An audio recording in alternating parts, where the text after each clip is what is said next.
the mighty and resilient Merrimack River, carving through the communities of our great region.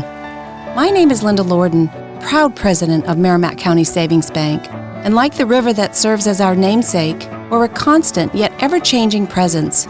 Because to us, it's bigger than banking. It's about powering communities and putting people first. It's about knowing where you came from and where you're going. That's Merrimack style. Visit us at themerrimack.com. Hello and welcome back to Chasing Excellence, a show about chasing what truly matters. My name is Patrick Cummings, here as always with Ben Bergeron. Thank you so much for tuning into the show. How you doing, Ben? I'm doing good. Thanks, Pat. Good to see you. We've got listener questions this time around about the 5 factors of health, those few fundamental behaviors that most positively affect our performance, vitality, and longevity. If you happen to be new here, first, welcome. Second, the 5 factors: how we eat, how we train, how we think, connect, and recover. This week, we've got 4 of your think-focused, think-related questions. If you would like to get a question into a future episode, we would truly love it. ChasingExcellence.email is the best way to do it. Get on our free newsletter list. We send out an email every weekend with a link to a form, and you can submit as many as you've got. We'll try to get to as many of them as we can in future episodes. We've got 4 questions. We're just going to dive right in. This first one is from Steven. It's admittedly part shout out and part question. Shout out is, we used to do this a lot more, but when folks send us really nice notes, we like to read them because they make us feel good. So this is part shout out, part question from Steven. I really enjoyed the July 12th episode. I was listening to it with my daughter during one of those 26-hour travel days that you and Ben made light of the last time you answered one of my questions.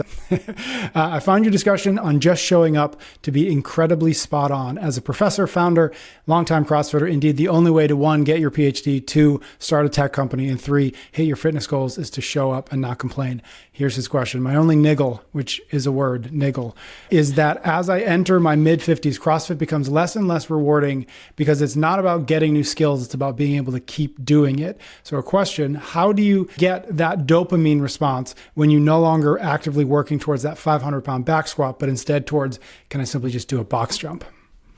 A couple different ways to approach this. The first is like that Mike Tyson quote that we've referenced before, which is, discipline is doing the things you don't want to do like you want to do them.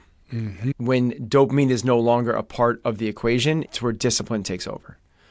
I'm not a big fan of the external motivation, which is like pump up music, watch Rocky the night before, whatever it might be. It's a matter of doing hard things because you know what's on the other side of those hard things. That would be the first part of the answer. The second part is we just have to reestablish some of the goals. The goals might not be to get 5 unbroken muscle ups. It might not be to be able to walk on your hands. It might not be to snatch 200 pounds. It might not even be able to hold on to PRs.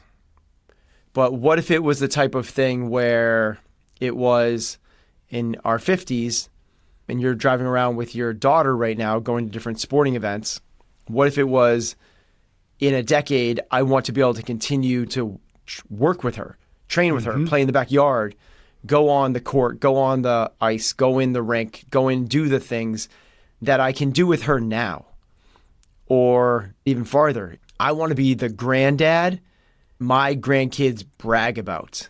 No other granddad is skiing black diamonds at 78 years old. Yep. Ripping through the moguls and going off the jumps. That can ski from first chair to last chair. How cool would it be? So like, how cool would it be? All these dads find so much fulfillment in coaching their kids hockey, soccer, baseball. How cool would it be to be a granddad doing that? Like when you don't have any other real obligations, to live in the town or the town over from your grandkids and coach their sports teams. Well, if you're decrepit, if you're broken, if you're in the nursing home or you're sick, that's not even an option. We just have to reassess our goals.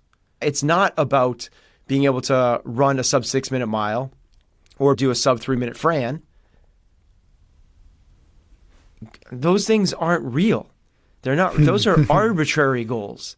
Yeah. Those things don't affect your life. They don't actually, they boost your ego. Those are ego-driven things because you feel like you're getting accolades, and maybe it's not. So I don't want to put that in. Maybe it's not, but for most people, I should say, those are ego-driven metrics, which is, I want other people in the gym to go, wow, look, he just cleaned 300 pounds. That's amazing. Whereas the other stuff about you having impact on other people, and the reason you're training right now is to be able to have the impact on other people for decades, is the opposite of ego. It's about others. The reason I say that it might not be ego is also because, like, I just want to grow. I just want to be better. This is the way that I am measuring my own development in this physical capacity. It's about improvement, growth, and evolution. I don't really care if anybody knows about these things. I do in my garage. I don't post anywhere. It's just my thing. And that's why I say I kind of checked myself there with, like, yeah, a lot of it has to do with ego, but not all of it. Yeah, it's interesting because what I was thinking when you were saying that was, I think there's a really useful distinction between ego and pride. And I think pride can be, thrown into that bucket of ego and vanity. But I think about myself a lot. I'm certainly not chasing PR friends and et cetera. But I take a lot of pride in the fact that I can still do what I was doing 20, whatever years, number of years ago when we first stumbled upon this CrossFit thing.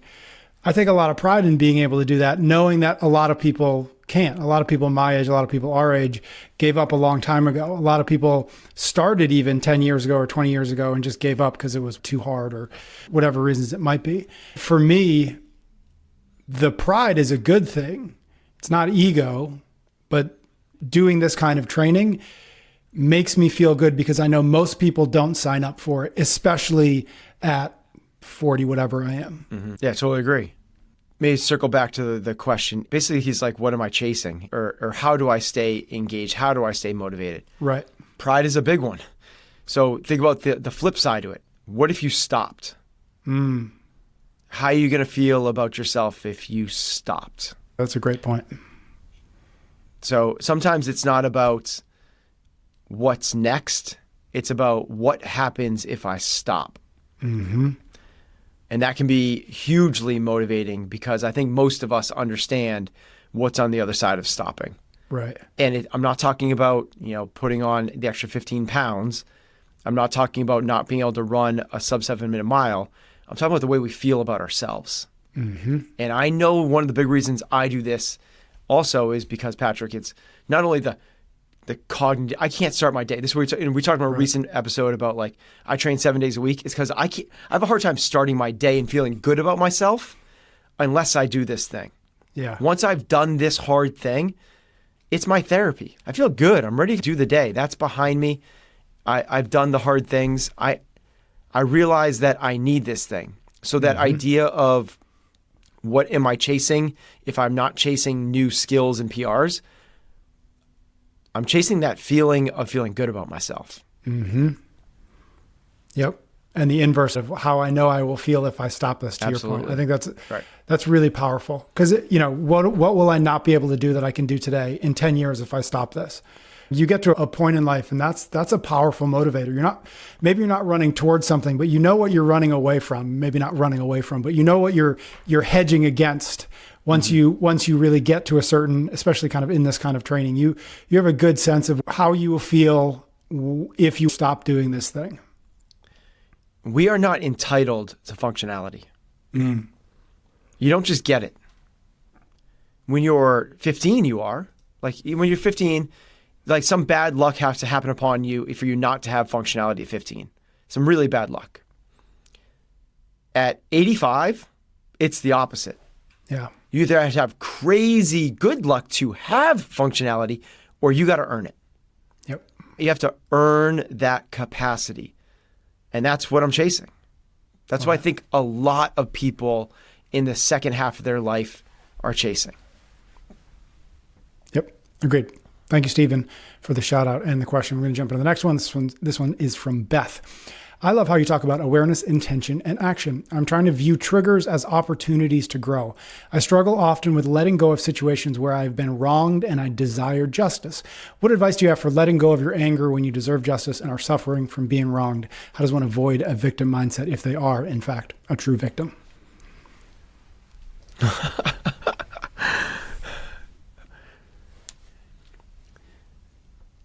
I love it, Beth. You're on the path, right? So that's how you do it. You stay on the path. And we're not at ground zero for sure. The words that you're using, the language that you're using lets me know that you have awareness. Your question is so great because you start off with, I love your framework of which awareness, intention, and action. You have the awareness at this point. That's the hardest thing to have. So now we need the intention. And it's what you're asking for is what are the steps? What are the tools? What's the game plan for when this happens? Phenomenal question. And then we got to put that into practice. Here's the way we do it. When you feel you deserve things and that there is an injustice that needs to be righted, your words, we need to stop using those words. Those are the words of the victim. That's the way the victim thinks. So you're on the right, you've leveled up a lot. You are well past stage 0. We're still in the awareness phase because you're aware that there's this framework. You're aware of the language of the victim, but we're not always aware of it. And when we become aware of the language of the victim, which says it's someone else's fault, that's what the victim says. It's someone else's fault. The challenge is to move away from that to something wrong happened, to this sucks, to bummer, what a crappy spot this puts me in. That doesn't sound like that big of a difference, but it is. That's the pessimist mindset. Instead of, I need to be righted, I need to see the justice, I need to make sure that that person pays the price for what they've done. Everything needs to be fair. This isn't fair. That's the language of the victim. Remember, the language of the realist. There is good and bad in life. It's going to happen. You're going to experience injustice. You're going to experience things that are not fair. We need to move past it and just go, this sucks, but it's not about me. I'm not the center of the universe. The universe is not out to get me. It sucks that it rains on my birthday.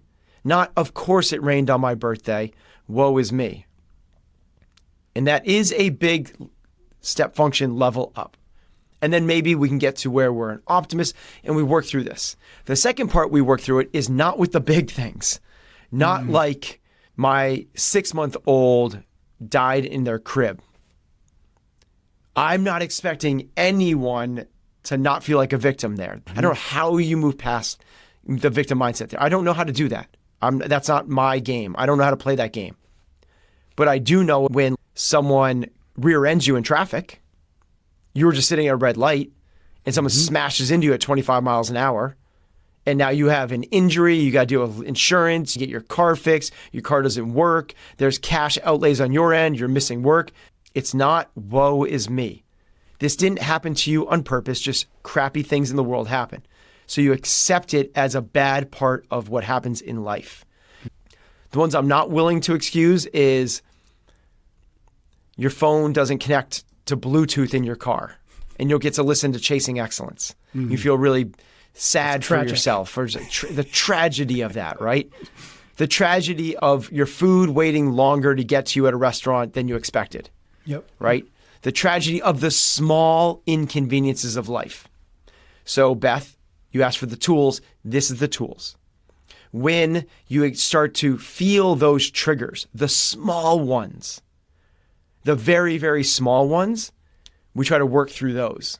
Once you're aware of being triggered, you're no longer on the subconscious level, which is a default human operating system programmed for survival. We want to recognize and ingrain the negative because it is the negative avoiding the negatives, which is going to keep us alive. Instead, we pop out of that subconscious default to a conscious one. And then we work on the conscious conversation in the prefrontal cortex, not in the amygdala, where we make rational choices.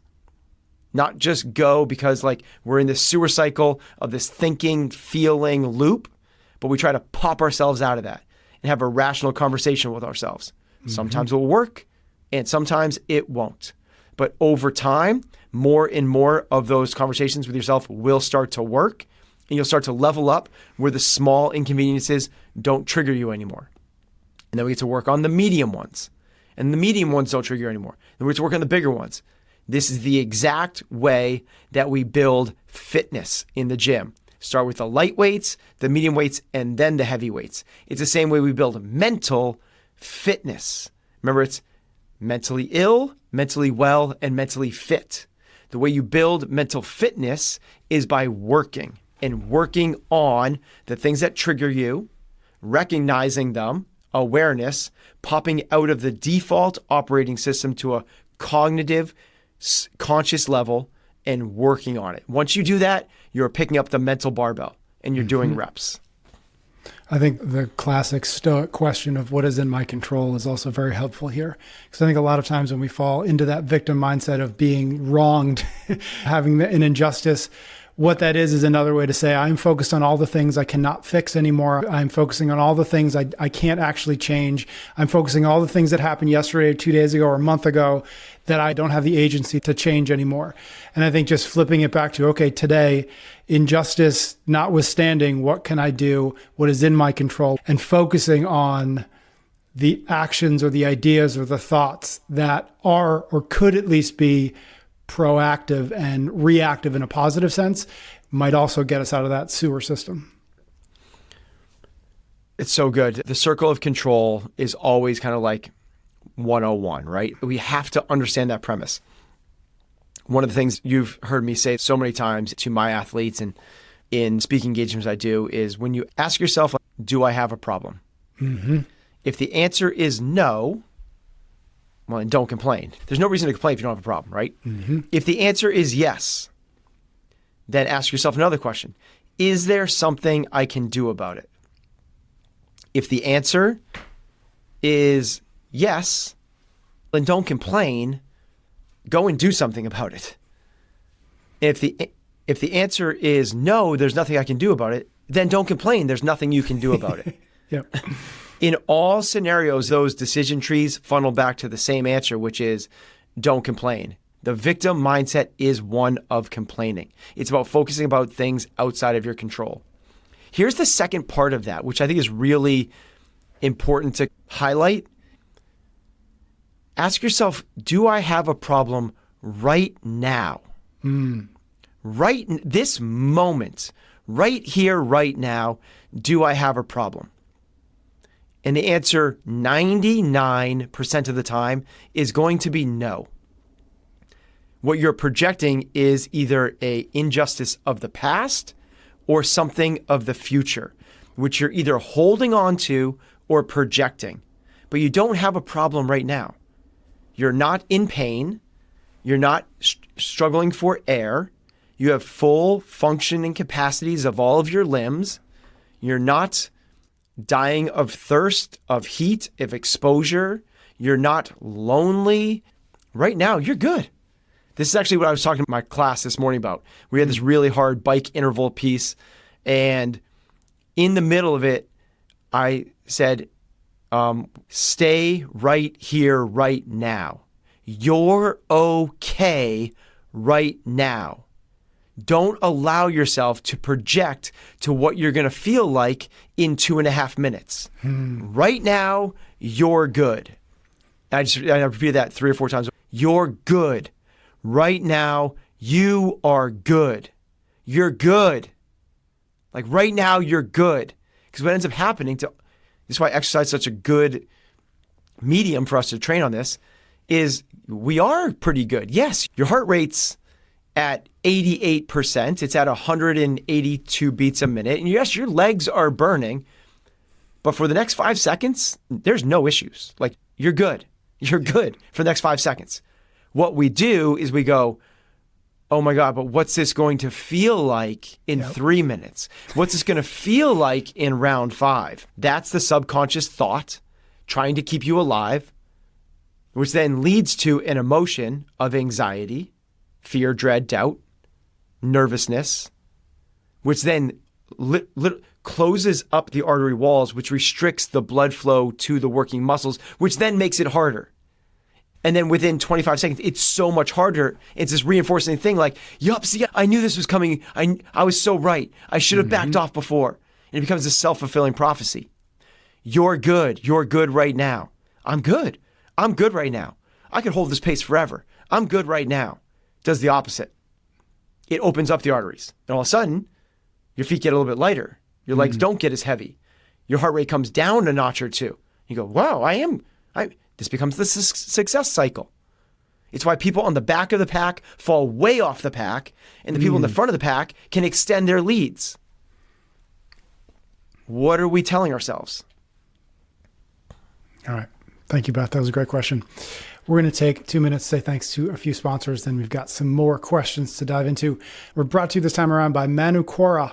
Here's the thing. I already think you're pretty sweet, but if you want to bump it up another notch, you need to check out the simple and delicious honey from Manukora. Head to manukora.com/excellence to learn more and get $25 off their starter kit. I'll spell that for you at the end of this ad.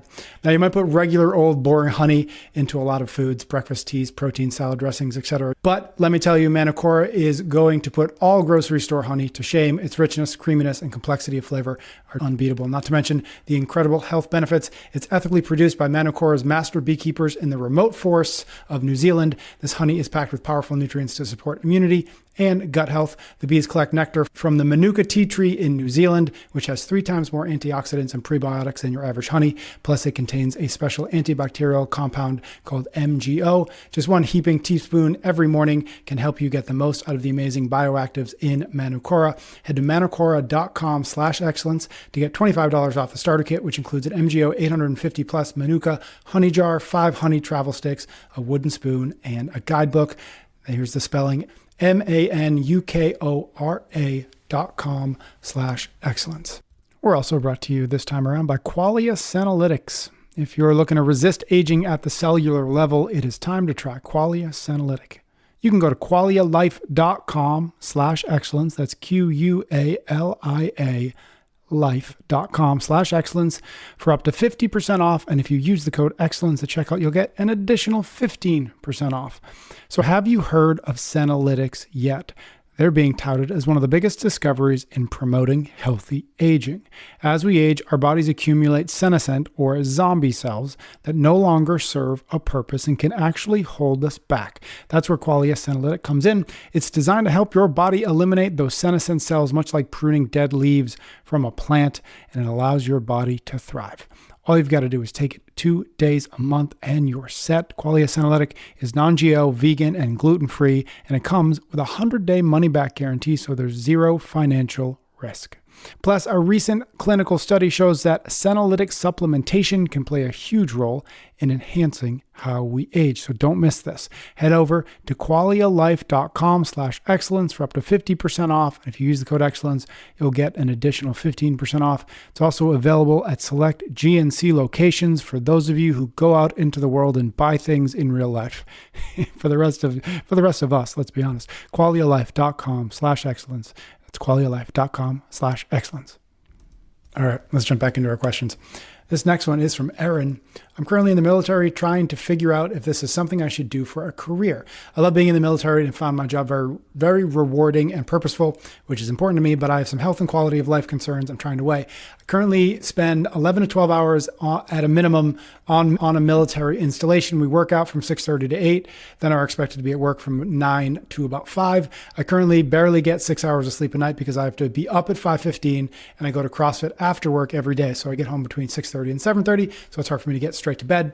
We also do training events multiple times a year that involve sleeping in the field, barely sleeping at all, and at least once a month, I have to work a 24-hour shift. How do you decide if you should stay at a job because you love it when you know it is negatively affecting your health? Is it worth doing a job that I enjoy, or should I try something else that I may enjoy less so that I can ensure I have health long term? Can you give me that? I just want to make sure I got this. 6:30 to 8 was... I think she may have added some Workout, context that I took out, which was like as a unit, they work out together. Yep. Okay, 6:30 to 8, they work out as a unit. I think so, 9 to and 5. then work 9 to 5, and then she goes to a CrossFit gym afterwards for what I assume is an individual workout. And then the question was basically, how do we know if what we're doing is detrimental to our health? How do we balance a job that we like, but that may not be long-term healthy, versus possibly doing work that she loves less, but gave more space for the health that she clearly cares about? Okay. It doesn't sound that crazy to me. Having to be outside doing work in the field, work out with your team at 6:30, and then working until 5. That's a long day, but an hour and a half of that is being outside working with your team doing physical stuff. That sounds very healthy. She works 9 to 5. That's as little as you can work for a professional job, for like a full-time job.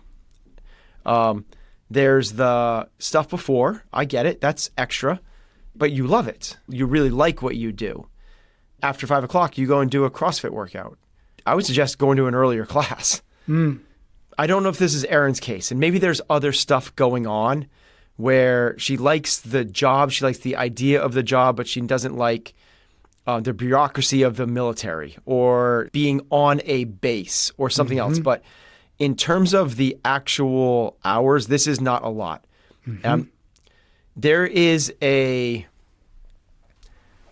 tendency with, and this might be old man Ben talking to old man Patrick, but there is a tendency for the younger generation to think that work doesn't involve work.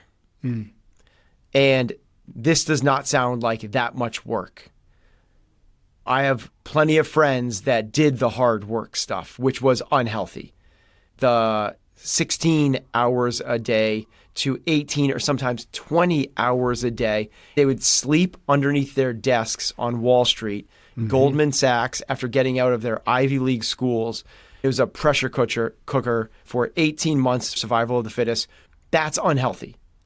You don't go outside for weeks. My daughter's in finance right now, managing family wealth. It's not even this at all. But she works on Sundays. She worked out last Sunday, then went in. She had to go to work early. She had to be at work at 6 on Monday, where she normally goes to work at 9. But they were like, nope, you got to be here at 6. This is what work looks like. I don't think it's going to get better somewhere else, is my answer to Erin. If you like what you do, this is not an extreme amount of work. Now, if you said, I have to be in a factory where I don't see sunlight, and it was from the 6:30 in the morning till 5 at night, that's a long day. Not crazy, but it's long. Then I'll go, what do you love about it? What do you like about it? Why do you want to stay? And we make some changes in there. But my suggestion to Erin would not be to think about switching careers. It would be about switching perspective. And I find this is a normal conversation. People in the military love what they do, but they also love to hate what they do. They just like the communication amongst them. They get off on complaining. There's a lot of, here we go again. We're doing this again. And so maybe ask yourself one or two things. Do you really love this? Because people, I'm doing this thing that I said I was going to do, and I'm doing it for my country and my brothers and sisters in arms, and I love protecting them. But do you actually? And if you actually do, then we can stop complaining about how much you're actually working. This work level is not unhealthy. This is not, you're working 9 to 5, and then you do some outdoor fitness drill stuff. That's not unhealthy in that respect. Yeah, really interesting. I think about it inside of what you just said about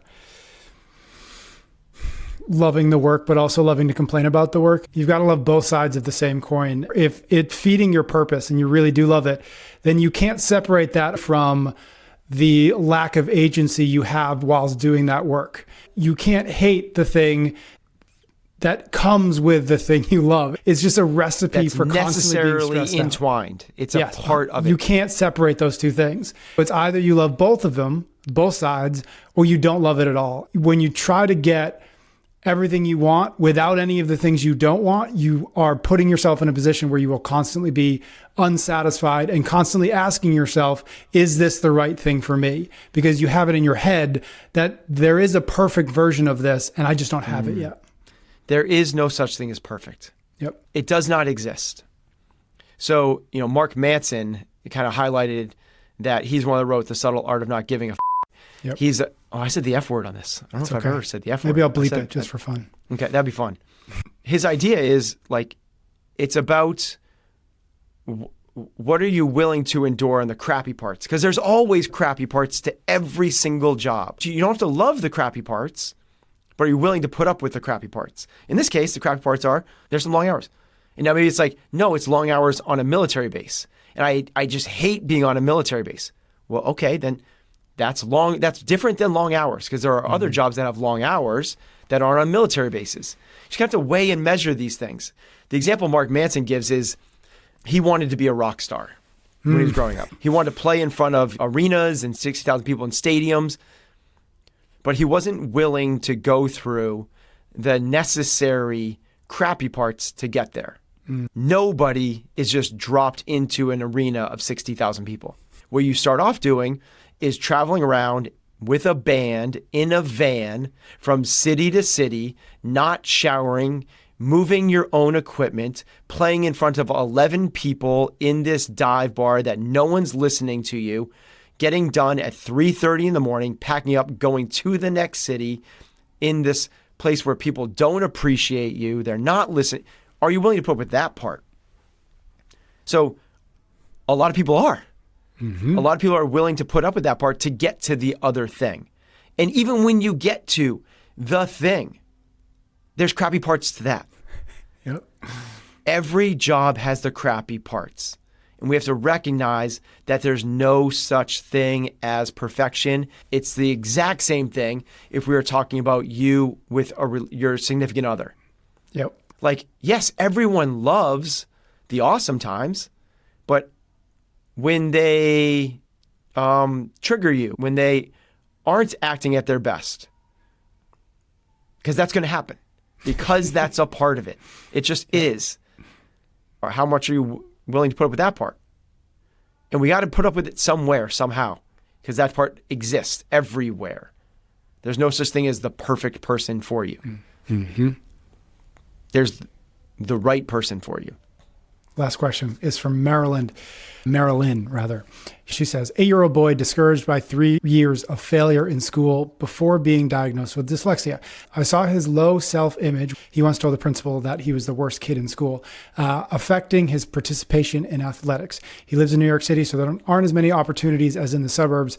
So he is a self-proclaimed couch potato. His dad has him in developmental basketball, tennis, taekwondo, all of which he does reluctantly. Recently, he was playing in a fun family soccer or wiffle ball game with cousins and was near tears when he made an out. He skis frequently with the family, but prefers to be indoors where he has less chance of making mistakes. While scoring in the top 1% cognitively, his dyslexia seems to interfere with sports concepts. Suggestions? Do you have any suggestions to flip his mindset? I believe in the value of sports in a kid's life. His dad perseveres only by bribing him to go to the park and play catch or shoot hoops. Cool. I really love this question and love the engaged. So this is from the mom? I don't know who this is from. She doesn't give us really. any I didn't get context. that right. Yeah. I was feeling grandmother from this, but okay. Marilyn sounds like a grandmother's name. Marilyn, when you're sitting with Evelyn and Gertrude and the other grandmothers, I appreciate this question because I appreciate the concern and I appreciate the approach that the parents are taking and how much they're trying to get their kid to the field and put them in. I also appreciate it because I grew up with dyslexia. I can resonate with this so well. I am probably going to butcher the quote, but I'm going to paraphrase it. I don't know if it's truly attributed to Einstein, but that's where I saw it attributed to, which is if you judge a fish by its ability to climb a tree, ... Yep. Some people aren't built to excel in school. And that's where I feel so much for this kid, because he's, scores in the top 1% from a cognitive perspective, smart kid, but he feels like he's the worst kid in the school. That sucks. Sounds like they've explored other options, but there's not that many options in the city like there is in the suburbs. Here's a couple of the suggestions that I would, first off, is both parents read Carol Dweck's Mindset. It's really important that you use the language of the growth mindset and not the fixed mindset. Really key that the parents are using the right language. If they're saying things like smart or not smart, as opposed to rewarding hard work, effort, the struggle, it's going to be a long, long haul, because you're reinforcing this belief system that struggle equals failure. Parents through language can rework that. So that'd be the first thing, the parents being very intentional with the environment they're creating for the kid. The next thing I would do is there is 3 different zones of skill acquisition. There is the comfort zone, the learning zone, and the panic zone. For someone like this, he is almost by default immediately thrust into panic zone. He doesn't even have to get into the situation and he's already panicking. He would rather be inside than outside skiing because there might be a chance of failure. So we need to put them in the best situation for some quick, easy wins. So what we need to do is put them in comfort zone. So maybe that comfort zone is skiing, but maybe that's not skiing with peers. It's only skiing with dad. Because when he's with a peer, he's afraid he might catch an edge, not be on the chairlift, hit a patch of ice, fall down, look like a fool in front of people. Start to get these quick, easy wins. Dad then talks to him with growth mindset about, you worked really hard on that steep section. Not, good job, you're a much better skier now. Fixed, right? That means if he struggles, he's not a better skier. But you worked really hard on that steep, challenging section. You're rewarding effort. And now he starts to value himself based off of effort and not outcomes. Once you start to value effort, not outcomes, that can be transferable to other endeavors. But we still want to keep him in that sweet spot on the edge of comfort and learning. Again, think of it as like bullseyes. The inside one is comfort, not bullseye like we want to hit it, just like the smallest part. The next layer of that is learning. The next one is panic. He's oversensitive to panic. His learning zone is razor thin, like human hair thin. It almost doesn't exist. So what we have to do is go, okay, it's either comfort or panic. Which of the two is better between comfort and panic? It's comfort. Because in comfort, at least he's doing the things. Yep. So we want to be able to put him in a place where he can be successful. The third part of this, so we have now control the language environment of a growth mindset, create up comfort areas where he can get quick wins. And the third one is get him off of screens altogether. There is no screens for that kid at all. No video games, no phone, no iPad, no YouTube, get him off screens. It's too much of a sweet spot for the alternative to being outside. Now, if he wants to go and not be outside and instead play chess, awesome. It doesn't need to be outside. Does he want to instead go and learn a musical instrument? Awesome. Great. It doesn't need to be sports. But it can't be screens. It's interesting because there's that distinction between comfort as a learning zone and comfort as a place to hide. which I think is really worth just double clicking on. We all do, but he especially wants the comfort where he's not going to fail. Nobody's going to judge him. He's not feel like he's judged. And that's the TV, that's the iPad, that's the inside, that's the safe space. That's not the same thing as the comfort that you're talking about in a learning zone. Right. There's still some discomfort there, but it's not so discomforting that he's gonna balk at it. He's gonna run away from it. Right. Yeah, that's a good call out. When I say comfort zone, I mean closer to comfort zone, right? Yes. I'm still asking him to get uncomfortable. It sounds like even going out skiing by himself with his dad is uncomfortable. He would rather be doing this. And guess what? So would 50% of kids. Yep. My kids are two of those kids. They would rather be inside on their iPads than outside playing sports with their friends. This past summer, some of our friends, they had, I think I've talked about this before on the podcast, but they had 5 kids. Yep. 5 kids under the age of 4. Think about that for a moment. That is like, I can't even imagine that. Those kids now are, the oldest ones are like 11 and 12. Yep. So they have 5 kids between the ages of basically 8 and 12. Think of what those car rides are like. Mm-hmm. They don't let their kids go on screens at all. Mm-hmm. There is no iPads in their house at all. Patrick just took a deep breath. Yeah, because it's so hard for the parents. It's the moment that we get a little reprieve, we get a little break. They had one of their kids that was having real challenges in school, behavioral learning and the rest. They took him to a bunch of specialists, couldn't really get any help. They finally took him to another one. These people have phenomenal means. They can bring him to anywhere. Mm-hmm. Finally brought them somewhere, and the expert that they saw had a really really simple suggestion, which is get them off screens. Yeah. Besides the immediate lashback and reluctance and hard part of changing a habit, they saw immediate changes in all 5 of their kids. You can't have one kid off screen and allow the other ones to go on. So no kids got screens. We heard that this summer, and since summer of this Cape, we have not had our kids use screens.